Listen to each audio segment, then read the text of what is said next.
If you find that your Voicebud is no longer powering on, or it isn't powering on with a certain brand of batteries, adjusting the bottom battery contact in the Voicebud may restore function.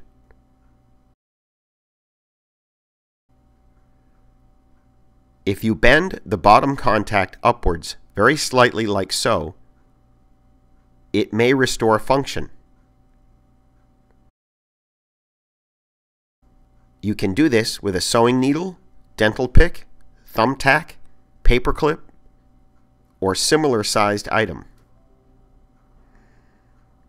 Try a fresh battery. If it still doesn't work, call or email us at ZVOX.